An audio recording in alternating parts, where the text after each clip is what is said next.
নমস্কার বন্ধুরা, সবাই কেমন আছেন? আমাকে একজন বর্ধমান থেকে এক ভাই জপের জন্য পাঁচমুখীর মালা আমার কাছে চেয়েছিল। তাই পাঁচমুখীর মালা তৈরি হয়ে গেছে।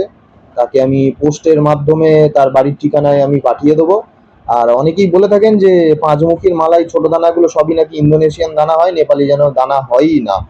তাহলে যে ছোট ছোট দানাগুলোর এইরকম দেখবেন পাশে খড়খড়ে হয়, গায়ের বীজগুলো খুবই খসখসে এবং পাশের রেখাগুলো পরিষ্কারভাবে বোঝা যায়, এই দানাগুলো কিন্তু অবশ্যই নেপালি দানা।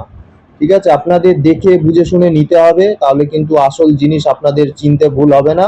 আর রুদ্রাক্ষের গায়ে দিয়ে কখনো কোনো রকমেরই রং ওঠে না, যেগুলো রং ওঠে সেগুলো একেবারেই অরিজিনাল জিনিস নয়।